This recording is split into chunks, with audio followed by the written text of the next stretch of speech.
जंगल में कालिया चोर का आतंक था।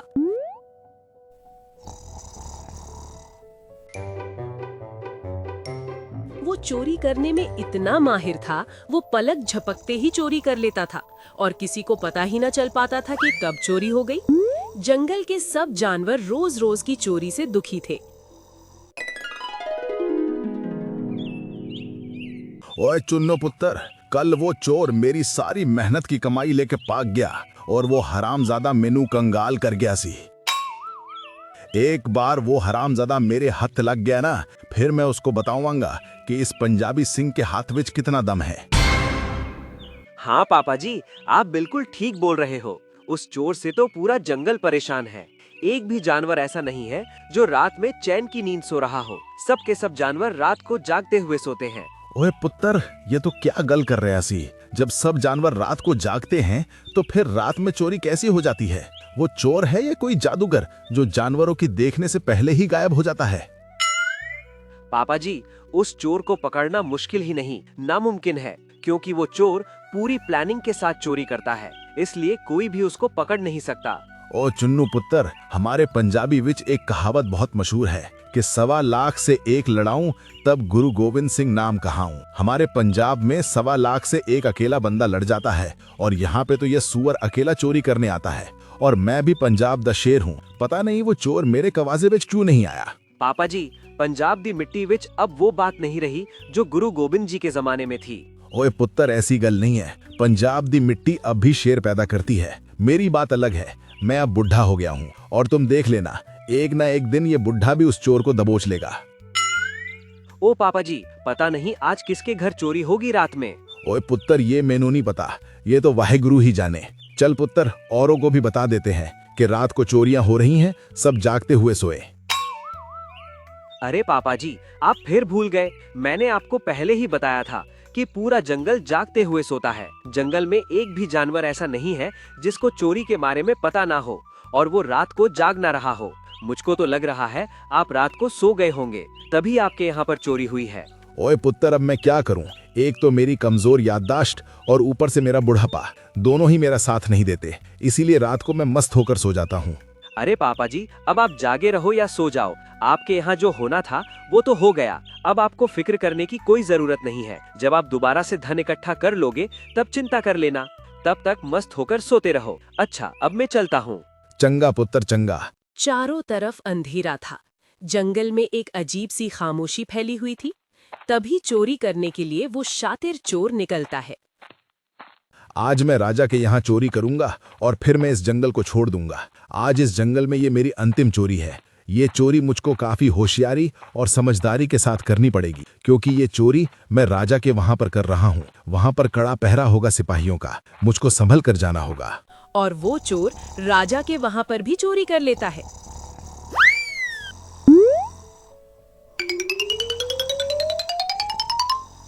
और जैसे ही सुबह हुई तो राजा ने जंगल के सभी जानवरों को दरबार में बुलाया। क्या बात हुई महाराज, जो आपने जंगल के सभी जानवरों को दरबार में बुलाया है? ढोलू, हमारे यहाँ पर चोरी हो गई है और वो चोर इतना शातिर था कि सिपाहियों की भी नजर में ना आ सका। ना ही उसे किसी ने आते हुए देखा, ना ही जाते हुए देखा। ओए, मैं क्या महाराज, चोरी तो जंगल में बहुत पहले से हो रही है, पर मुझे अफसोस हो रहा है कि तन्नू खबर अब लगी। अरे बल्लू, तुम क्या कहना चाहते हो? साफ साफ बताओ, क्या पहले भी जंगल में कोई चोरी हो चुकी है क्या? हाँ महाराज, बल्लू पाजी के यहाँ पर चोरी हो चुकी है, और बल्लू जी के यहाँ पर नहीं बल्कि जंगल के प्रत्येक जानवरों के घर में चोरी हो चुकी है। और वो चोर इतना शातिर है कि वो ना ही किसी को दिखता है और ना ही अपने पीछे कोई सबूत छोड़कर जाता है। आखिर हम उसको पकड़े तो पकड़े कैसे? चुन्नू, तुमको चिंता करने की कोई आवश्यकता नहीं है। हम उस चोर को स्वयं पकड़ लेंगे। अगर इस बार वो हमारे जंगल में चोरी करने के लिए आया तो अवश्य ही वो आपको हमारे कारागार में कैद दिखेगा। लेकिन महाराज, हमारे जंगल में तो अब किसी भी जानवर के पास धन नहीं बचा है। वो चोर सारे जंगल के जानवरों का धन चुरा कर बहुत ज्यादा धनी हो चुका है। यहाँ तक कि उसने तो महाराज के खजाने को भी चुरा लिया। भला अब वो हमारे इस कंगाल जंगल में चोरी क्यों करेगा? वो चाहे तो किसी नए जंगल का राजा बन सकता है। उसके पास बहुत सारा धन है अब तो। हाँ गजराज, तुम्हारी बातों में सच्चाई तो मुझे दिख रही है। अब हमारे जंगल में धन तो किसी के पास नहीं है, सब जानवरों के पास कंगाली आ चुकी है। अरे चेले, अब ये जंगल तो पूरी तरीके से कंगाल हो चुका है। अब यहाँ पर चोरी करने के लिए कुछ भी नहीं बचा है, और वैसे भी अब हमको चोरी करने की आवश्यकता नहीं है। अब हम किसी ऐसे जंगल में जाएंगे जहाँ का राजा गरीब हो, और फिर हम उस राजा को धन देकर उससे उसका राजपाट खरीद लेंगे और खुद वहाँ के राजा बन जाएंगे। वाह गुरुजी, ये बात तो आपने बहुत ही अच्छी की है, लेकिन गुरुजी आप एक गलती करके जा रहे हो। गलती करके जा रहा हूँ? साफ साफ बताओ। गुरुजी, आप तो वहाँ पर चोरी के धन से राजा बन जाओगे, लेकिन आपने ये कभी सोचा है कि आपके पास जो ये चोरी करने की कला है, ये आप तक ही सीमित होकर रह जाए? क्या इस कला को हमको दूसरों तक पहुँचना नहीं चाहिए, जिससे ये कला पीढ़ी दर पीढ़ी चलती रहे और लोगों को पता चलता रहे कि इस कला को जन्म किसने दिया? इससे जानवर आपको जन्मों जन्मों तक याद करेंगे। अरे वाह चेले, तूने मुझको कितना अच्छा सुझाव दिया है। एक काम करो, तुम यहीं पर रहकर हमारी इस विद्या को और जानवरों तक फैलाओ। जब मैं राजा बन जाऊंगा तो मैं तुमको अपना महामंत्री बना लूंगा।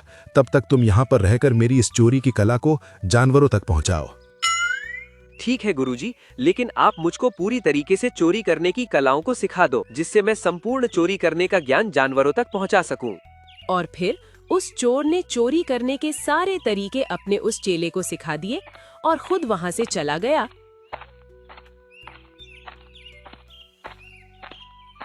और किसी नए जंगल में जाकर वहां का राजा बन गया।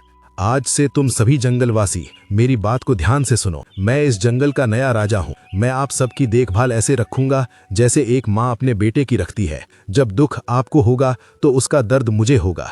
मैं राजा और प्रजा का ऐसा रिश्ता बना दूंगा, आपको मुझसे कोई भी शिकायत नहीं होगी।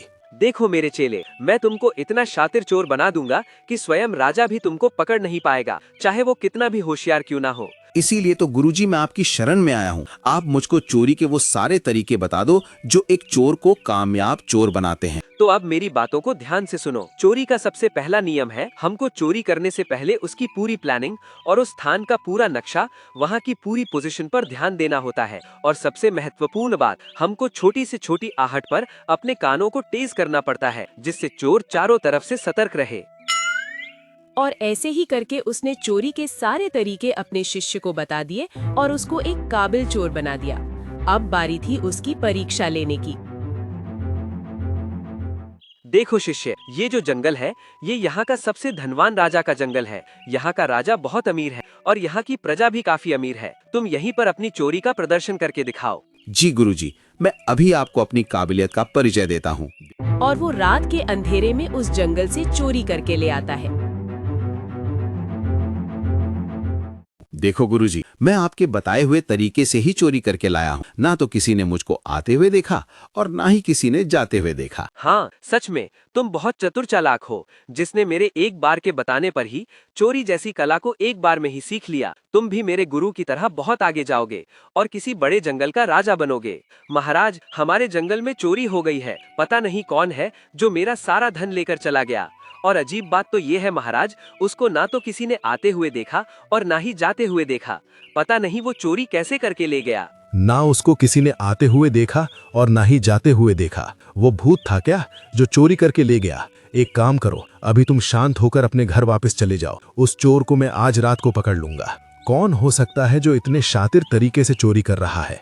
खैर कोई नहीं, जो भी होगा आज रात को ही पकड़ा जाएगा। और वो राजा उस चोर का इंतजार करने लगा। चोर अपने आप को बचाता हुआ चोरी करने के लिए जा रहा होता है, तभी राजा उसके सामने आ जाता है।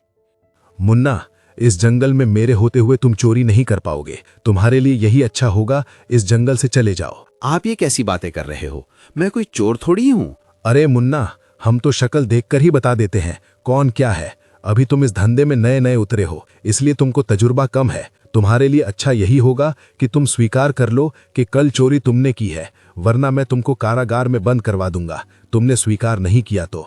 महाराजा उस चोर से बातें कर रहे होते हैं, तभी उस चोर का गुरु आ जाता है।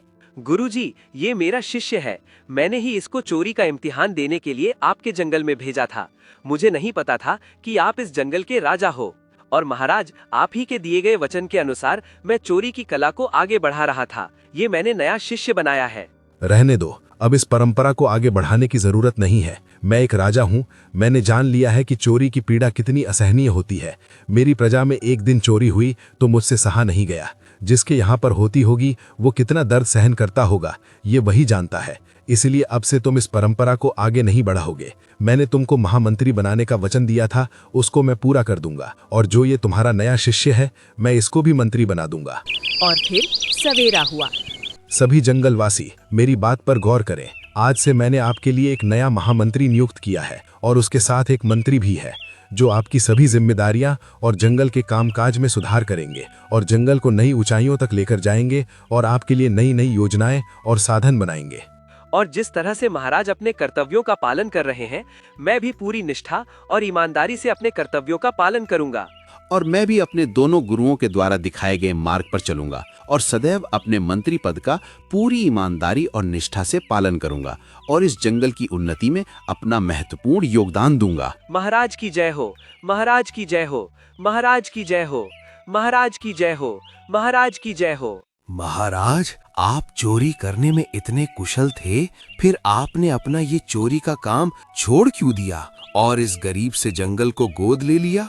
मैंने यहाँ पर थोड़ा भ्रमण किया तो मुझे पता चला ये जंगल तो बहुत ही ज्यादा गरीब और भुखमरी की हालत में था, लेकिन आपने इस जंगल में आकर अपना सारा धन इन जंगल वासियों के लिए खर्च कर दिया।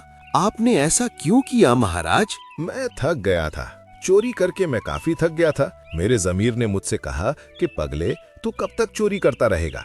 आखिर तुझे एक दिन अपने कर्मों का हिसाब देना है। कुछ ऐसा कर जब तुझसे तेरे कर्मों का हिसाब मांगा जाए तो तू गर्व से कह सके, मैंने इतने जानवरों की मदद की थी, मैंने बेसहारा जानवरों को सहारा दिया, भूखे जानवरों को भोजन दिया, प्यासे को पानी दिया। मैंने इस कंगाल जंगल में आकर अपनी पूरी संपत्ति इस जंगल पर कुर्बान कर दी। इसके लिए मुझे दुख नहीं होता, बल्कि मुझे गर्व होता है कि जिस संपत्ति को जहां होना चाहिए था वो अब अपनी जगह ठीक है। गुरुजी, आपकी बातों को सुनकर तो मेरे हृदय में भी अब बदलाव की आकांक्षा जाग चुकी है। मैं भी अब कभी चोरी नहीं करूंगा और मैं भी दीनहीन जानवरों की सेवा करूंगा। गुरुजी, क्यों ना मैं किसी ऐसे जंगल में चला जाऊं जो बहुत ही ज्यादा गरीब और कंगाल हो, फिर मैं वहां के जानवरों की दुर्दशा को ठीक करूंगा। आखिर गुरुजी, मुझको भी तो अपने कर्मों का हिसाब देना है। तुमने ये बात बिल्कुल ठीक कही है। तुम भी कोई ऐसा जंगल तलाश करो जिसमें जानवर काफी ज्यादा गरीब और मदद के लिए व्याकुल हों। और मैं तुमको एक राय अपनी तरफ से देना चाहता हूँ। जो तुम्हारा नया शिष्य है, जिसको मैंने अपना मंत्री बनाया है, तुम उसको भी किसी ऐसे निर्धन जंगल में भेज सकते हो जहाँ पर मदद की जरूरत है। तुमको जितने भी धन की आवश्यकता है वो मैं तुमको दे दूंगा। ठीक है गुरुजी, आपने तो ये सोने पर सुहागा कर दिया। मैं तो अकेले ही जाने की सोच रहा था। अब मैं अपने नए शिष्य को भी किसी ऐसे निर्धन जंगल में भेज दूंगा जहां पर मदद की जरूरत है। ठीक है, पहले तुम अपने उस शिष्य से पूछ लो कि वो तुम्हारी बात से सहमत होता है या नहीं। ठीक है गुरुजी, मैं उससे वार्तालाप करके आपको बताता हूँ। और वो चेला अपने शिष्य के पास पहुंचा। मेरे चेले, आज मैं तुमसे कुछ मांगने के लिए आया हूँ। तुम मुझको निराश तो नहीं करोगे? गुरुजी, भला मैं आपको निराश क्यों करूंगा? मेरे पास जो कुछ भी है वो सब आपका ही तो है। आज मेरे जीवन में आप मुझसे पहली बार कुछ मांग रहे हैं, भला मैं इनकार कैसे कर सकता हूँ? देखो, तुम अपने मंत्री पद को छोड़कर किसी ऐसे जंगल में चले जाओ जहाँ के जानवर बहुत ही ज्यादा गरीब और मदद के लिए व्याकुल हों। क्या तुम मेरा ये आदेश मानने के लिए तैयार हो? हाँ गुरुजी, मैं आपके हर आदेश को मानूंगा। लेकिन गुरुजी, मेरा आपसे एक प्रश्न है। अगर आपकी आज्ञा हो तो मैं आपसे वो प्रश्न पूछ सकता हूँ? हाँ बोलो। गुरुजी, अभी अभी मैं इस जंगल का मंत्री बना हूँ और आप मुझको निर्धन जंगल में क्यों भेजना चाहते हैं? आखिर हम दोनों भी तो यही चाहते थे कि हम ऊंचे ओहदे पर पहुंचे। आज हमने वो सब प्राप्त कर लिया जिसको हम करना चाहते थे। लेकिन गुरुजी, ये आपको अचानक क्या हुआ कि आपका मन बदल गया और आप किसी निर्धन जंगल में जाना चाहते हैं? क्योंकि हम दोनों को अपने कर्मों का हिसाब तो देना है। जब हमसे अंत में हमारे कर्मों का हिसाब मांगा जाएगा, तब हम वहां पर क्या कहेंगे कि हमने अपने सारे जीवन में लूटपाट और चोरी चकारियां ही की हैं। क्या तुम ऐसा काम नहीं करना चाहोगे जिससे तुम गर्व से ये कह सको कि मैंने असहाय और निर्धन जानवरों की मदद की थी? मैं भी किसी ऐसे ही जंगल में जा रहा हूँ जहाँ के जानवर निर्धन और असहाय हों। अगर तुम आना चाहो तो मेरे साथ आ सकते हो। वैसे मेरे गुरु का भी यही आदेश था। जी गुरुजी, आपने मेरे मन में उठते सारे सवालों को शांत कर दिया है। गुरुजी, मैं आपके साथ अवश्य जाऊंगा। चलिए गुरुजी, विलंब न कीजिए अब। और वो दोनों अपने राजा के पास जाकर वहां से धन लेकर निर्धन जंगल की तलाश में चले जाते हैं।